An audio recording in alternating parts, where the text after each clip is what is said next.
It was a quiet afternoon when I decided to visit the swimming pool.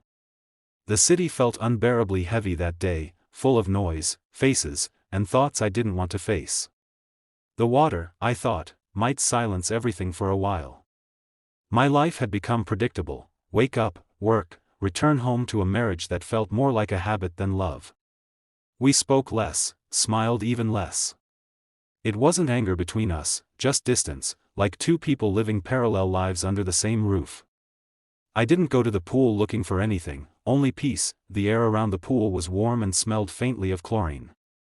I slipped into the water, feeling it cool against my skin, and for a few moments, everything was calm.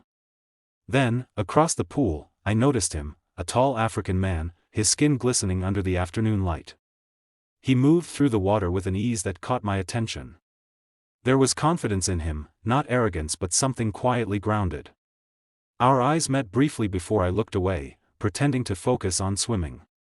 Yet, something about that first glance stayed with me. After a while, we found ourselves near the same corner of the pool.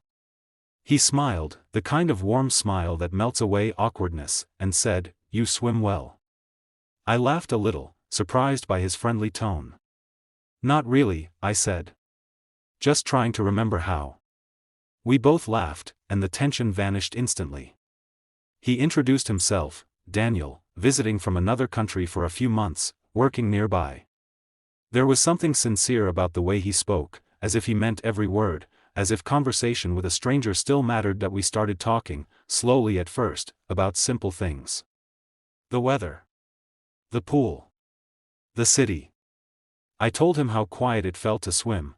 He said he liked how water made people forget who they were for a moment. That line stayed with me. Maybe he was right. In the water, we were just two people floating, without titles, without burdens. As time passed, I noticed how natural it felt to talk to him. He laughed easily, listened carefully, and had a calmness that pulled me in. For the first time in a long while, I felt seen. We shared a few light jokes, splashing water at each other like children, and I caught myself smiling without effort.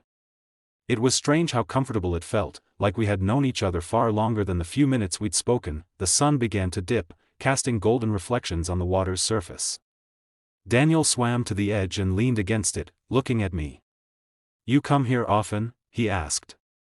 "Not really," I said, "but maybe I should." He chuckled softly and said, "Then I might see you again." His words sounded casual, but something in the tone felt different, gentle, almost inviting. When I left the pool that evening, I couldn't stop thinking about the conversation. It wasn't romantic, not yet, but there was something there, something that filled a quiet part of me I didn't even know was empty. On the way home, I caught myself smiling again. It felt strange, almost guilty, but honest. For years, I had forgotten what it was like to feel connected, even in the smallest ways. That night, lying in bed beside my wife, I couldn't sleep. My thoughts kept drifting back to the pool, to Daniel's laughter, to the way his eyes seemed to hold no judgment. I told myself it was nothing, just a friendly encounter. But deep down, I knew it had stirred something. A feeling I hadn't felt in years: warmth, curiosity, and a quiet sense of peace. I closed my eyes and tried to push it away, but the image of calm blue water and a stranger's smile stayed with me, lingering softly like a memory that didn't want to fade. The next afternoon, I found myself walking back toward the swimming pool without even deciding to. It felt like my body moved before my thoughts could catch up. I told myself I just wanted to swim again, to clear my mind, but a part of me already knew that wasn't the truth. I wanted to see him. I wanted to feel that quiet ease again, the kind that had slipped into my heart without warning. When I reached the pool, Daniel was already there, sitting on the edge with his feet in the water. He looked up, smiled when he saw me, and waved as if he had been waiting. I tried to play it casual, greeting him with the same smile, but something inside me fluttered. We talked again, and this time, it wasn't small talk. He asked me how my day had been, if I slept well, if life at home was peaceful. The question caught me off guard. I hesitated before answering, "It's fine." He looked at me for a moment, as though he saw through the word. Then he nodded slowly, saying, "Sometimes, fine just means tired." We slipped into the water together. The sound of the pool, the laughter of children, the soft splashes around us, all faded into the background. He told me about his life back home, about growing up near the ocean, where the waves were stronger than here. There was something soothing about the way he spoke, as if every word came from a calm, deep place. I found myself opening up too, speaking of things I rarely said out loud. I told him I felt distant from everything lately, from my work, from my wife, from myself. He didn't interrupt or offer solutions. He just listened, and somehow, that was enough. After swimming, we sat by the poolside, water dripping down our arms. The evening sun stretched long shadows across the floor. Daniel looked thoughtful and said quietly, "It's strange how you can live with someone and still feel alone." His voice was gentle, not judging, just real. The words hit me harder than I expected. I didn't reply, I just looked down at the water, its surface trembling with small ripples. Over the next few days, we kept meeting. Sometimes by chance, sometimes because one of us hinted we would be there. We talked for hours, about everything and nothing. He told me stories that made me laugh, stories that made me think. With him, there was no need to pretend, no fear of being misunderstood. One evening, we sat silently, watching the sunset reflect on the pool's surface, and he said, "When you stop fighting what you feel, life becomes lighter." Those words lingered in my head long after I went home. I began to notice how different I felt when I was around him. It wasn't only about attraction, it was something deeper, something that gave me a strange sense of peace. At home, though, things felt heavier. My wife noticed I was quieter, lost in thought, but she didn't ask. Maybe she already knew something had changed. That night, Daniel sent me a message, "You look distant today. Are you okay?" I stared at the screen for a long time before replying, just thinking too much. He responded, "Don't be afraid of your thoughts. They're only trying to show you who you really are." I didn't know what to say back. His words felt both comforting and terrifying. That I lay awake that night, thinking about him, about what all of this meant. Was it wrong to feel this connection? Was I betraying someone, or just finally being honest with myself? I didn't have an answer. All I knew was that when I thought of him, the world felt quieter, easier, softer. I hadn't felt that kind of peace in years. The next time we met, I told him that being around him made me feel seen in a way I didn't understand. He smiled, then reached out and placed his hand gently on my shoulder. "You don't need to understand it," he said softly. "Just don't be ashamed of it." His hand stayed there for a moment, and in that silence, something inside me shifted, a calm acceptance, mixed with fear. I didn't know what this connection would lead to, but I knew it had already changed something deep within me. Days passed, but the quiet between us spoke louder than words. Every time I went to the pool, the same calmness washed over me, yet beneath it, a storm was building. I couldn't ignore the guilt that followed me home each evening. I wasn't doing anything wrong, not in the way people usually mean, but my heart was wandering somewhere new, somewhere unexpected. When I looked at Daniel, I felt understood. When I looked at my reflection, I felt confused. One evening, as the sun dipped low and the water shimmered gold, I told him, "I don't know what's happening to me. I'm not supposed to feel this way." He didn't answer right away. He just looked at the water and said, "Feelings don't ask for permission. They just arrive." His words broke something open in me. I realized how long I had been denying myself even the right to feel. I had spent years pretending everything was fine, years ignoring the small voice inside me that whispered I was lost. Daniel's presence had become a mirror. Through him, I saw parts of myself I had kept hidden, my longing for connection, my need for honesty, my fear of being truly known. He wasn't trying to take me away from my life, he was simply reminding me that life was more than the roles I played. We swam together in silence, both of us knowing that this might be the last time. The air was heavy with something unspoken, but peaceful too. When we got out of the pool, I sat down by the edge, looking at the still water. "I think I've been lying to myself," I said quietly. "Not about love, but about who I really am." Daniel nodded. "Then stop lying. The truth doesn't break you, it frees you." I wanted to believe that. I wanted to hold on to his calm certainty. For a moment, we just sat there, listening to the soft sounds of evening. Then he turned to me and said, "Promise me something. Don't forget yourself again." I didn't answer, but I knew I wouldn't. I went home that night feeling both lighter and heavier.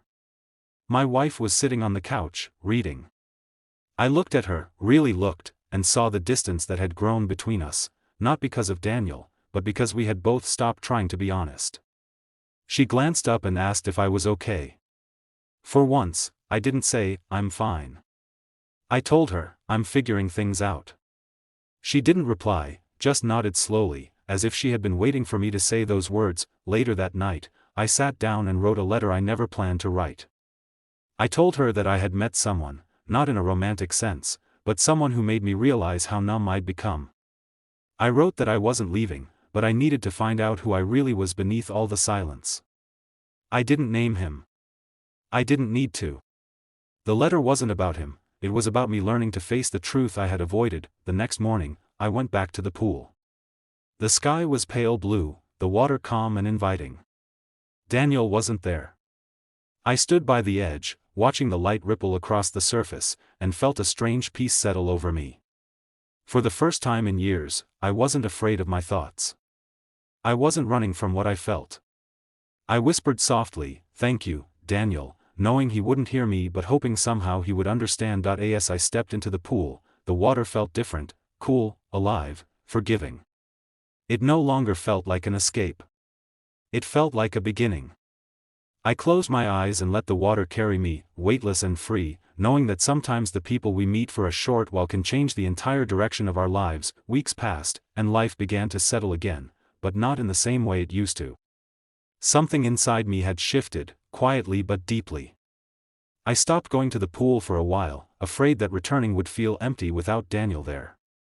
Yet, even in his absence, he remained everywhere, in my thoughts, in the quiet moments of the day, in the way I had started seeing myself with new eyes. He had opened a door I hadn't known existed, and now I couldn't close it, even if I wanted to. At home, I began speaking more honestly. My wife noticed the change. She didn't ask questions, but I could tell she sensed something different in me. I listened to her more, paid attention in ways I hadn't before. Not because I wanted to fix everything instantly, but because I finally understood that honesty was more than confession, it was presence. She once said softly, "You seem lighter," and I realized she was right. For years, I had carried an invisible weight, pretending to be fine. That pretense had quietly been killing something inside me. One evening, I walked back to the pool. The air smelled the same, chlorine and summer, but the place felt stiller than before. The water was calm, a perfect mirror reflecting the sky. I sat on the edge, dipping my hand into it, and for a moment, I felt like I was touching memory itself.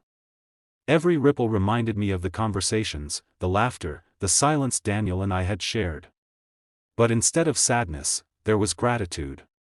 What we had wasn't a scandal or betrayal, it was a moment of awakening, a reminder that love, of any kind, could be a mirror for truth. As I sat there, I thought about the word infidelity. It used to sound like sin, like guilt. But now, I realized the real betrayal hadn't been toward another person, it had been toward myself. I had been unfaithful to my own soul, ignoring what it needed, pretending that silence was peace. Daniel hadn't ruined anything. He had simply held up a reflection I had been afraid to see. And in that reflection, I found a version of myself that still believed in feeling deeply, in being honest, in seeking light. A few children splashed nearby, laughing, their joy echoing off the water. I watched them and smiled faintly, realizing how much of life we spend learning to forget the simplicity of being present. I thought of Daniel's words, "Don't forget yourself again." They echoed in my mind like a promise. I didn't know where he was now, but somehow, that didn't matter. The impact of certain people isn't measured by how long they stay, but by how deeply they change the way we see ourselves. As the sun began to set, I stood and walked to the edge of the pool. I looked at my reflection, the ripples distorting it into shifting shapes, and whispered, "Thank you." The water shimmered, golden and endless, as if answering in silence. I took a deep breath and stepped in, feeling the cool rush against my skin.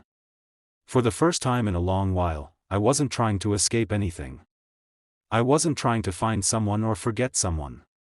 I was just there, alive, open, and unafraid. The world outside hadn't changed, but I had. Love, loss, confusion, truth, they all had led me here, to this quiet moment of acceptance. I knew that whatever came next, I wouldn't hide from it anymore. The pool around me felt like a symbol of everything I'd learned, that peace isn't found in running away, but in finally coming home to yourself. That I floated on my back, eyes closed, letting the soft sound of water fill my ears. For a brief moment, I felt weightless, suspended between what had been and what was yet to come. The sun's reflection flickered across my face, warm and forgiving, and I smiled. Sometimes, the greatest love story isn't between two people, it's between who you were and who you finally dare to become.